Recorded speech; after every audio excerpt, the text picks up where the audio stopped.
आपल्या राष्ट्रवादी काँग्रेस पक्षाचे ज्येष्ठ नेते, माझे विधिमंडळातले सहकारी मान्य जयंत पाटील साहेब,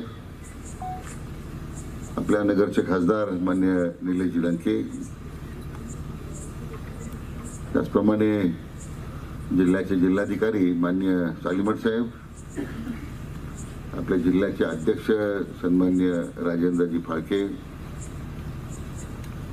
आणि जमलेले सर्व माझे शेतकरी बांधव आणि तरुण मित्रांनो, गेले 3 दिवस शेतकऱ्यांचे धरणे या ठिकाणी सुरू आहेत आणि प्रामुख्याने 2 मागण्या त्याच्यामध्ये आपण केलेल्या आहेत. एक तर कांदा निर्यात बंदी संदर्भातला निर्णय सरकारने करावा आणि दुधाच्या भाव संदर्भात काही मागण्या आपल्या त्या ठिकाणी आपण मांडलेल्या आहेत. सकाळी अकोला तालुक्याच्या मी दौऱ्यावर असताना गणोरे येथे आमच्या 2 शेतकरी बांधवांनी आमरण उपोषण सुरू केलं होतं. तिथे त्यांचा 6वा दिवस होता. चिंताजनक स्थिती होती. मी तर स्वतः त्या उपोषण करताना भेटलो. त्यांनाही सरकारची भूमिका समजावून सांगितली आणि मग शेवटी त्यांनी आमच्या शासनाची विनंती मान्य करत उपोषण सोडलं. त्यामुळे शासनाची भूमिका नेहमीच एक सकारात्मक राहिलेली आहे. शासन कोणाचे असो, त्या ठिकाणी शेतकऱ्याच्या मागण्यांना किंवा शेतकऱ्यांचे प्रश्न सोडवण्यामध्ये नेहमीच आपण प्राधान्य देत आलेलो आहोत. आणि त्यामुळे मी आज मंत्री आहे, जयंतराव विरोधी पक्षात आहेत, त्यामुळे या शेतकऱ्यांच्या प्रश्नासंदर्भात दोन्ही पक्षामध्ये अशी काही वेगळी भूमिका नाही. कांदा निर्यात बंदीबद्दल तर नेहमीच कांदा निर्यात बंदी संदर्भात जो निर्णय भारत सरकार घेते त्यामुळे शेतकऱ्यांचे कांद्याचे भाव कोसळणं, मग त्याच्यातून काही वेगळे प्रश्न तयार होतात. आज कांदा निर्यात बंदी उठलेली आहे. आज निर्यात बंदी झाली त्यावेळी 7-8 रुपये 12 रुपयापर्यंत होते.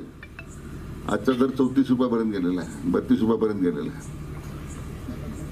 मार्केट फोर्सेस जे आहे ते त्या पद्धतीने काम करत असतात. परंतु आपली भूमिका अतिशय रास्त आहे की कांदा निर्यात बंदीच्या बाबतीमध्ये काही धोरणात्मक विचार करण्याची आवश्यकता आहे की ही बंदी घालणं उचित नाही.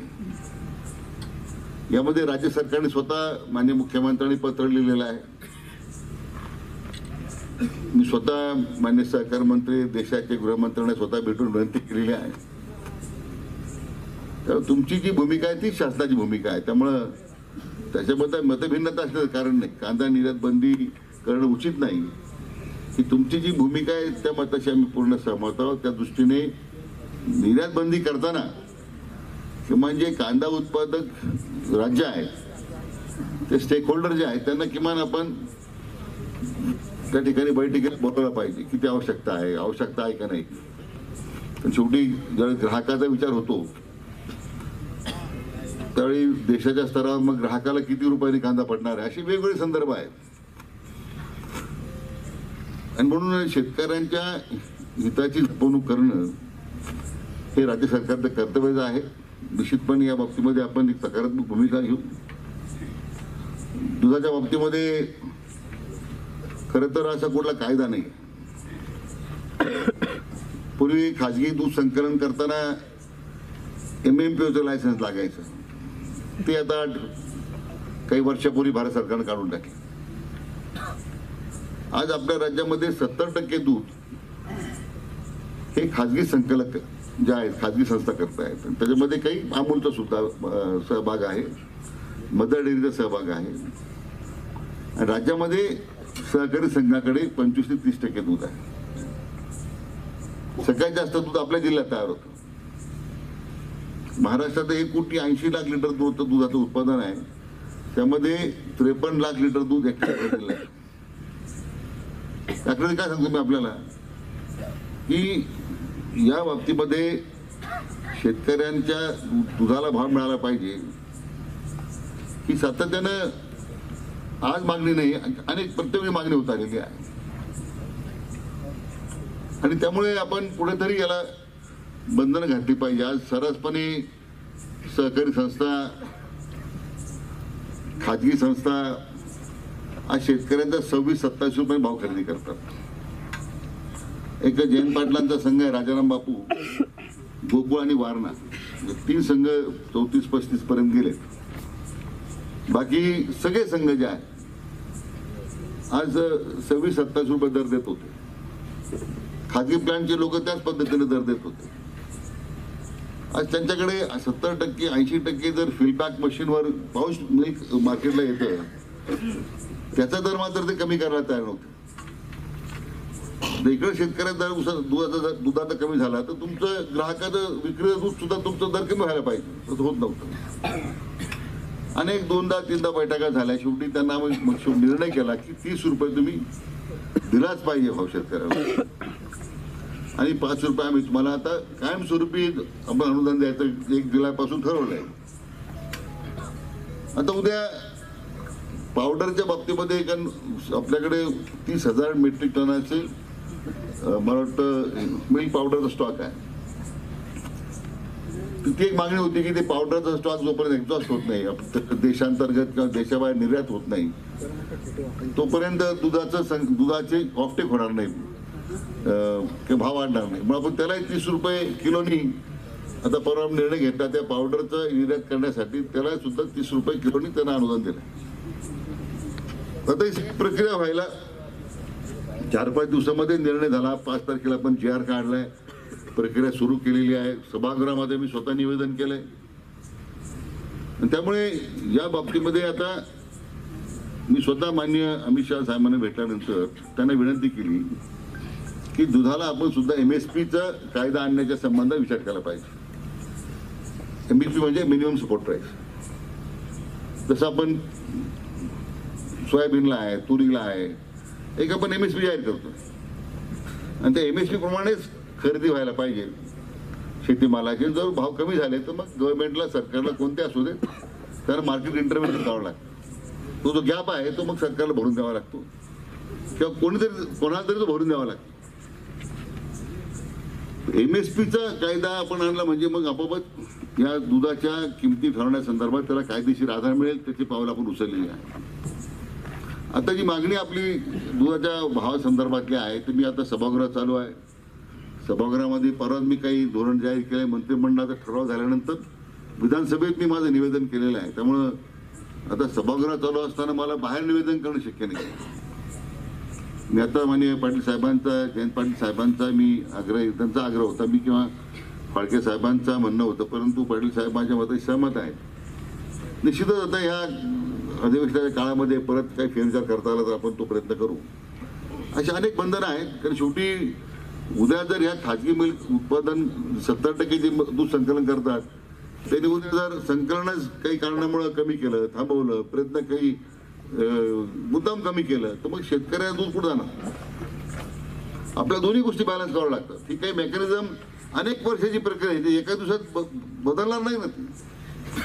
ती एका दिवसात बदलण्यासाठी त्याला मी म्हटल्याप्रमाणे MSPचा कायदा आणणं, सरकारचं इंटरव्हेन्शन करताना उत्पादकाच्या हातात पैसे जाणं, पूर्वी संघामार्फत किंवा संस्थेमार्फत पैसे जायचे, आता आपण DBT केलेलं आहे.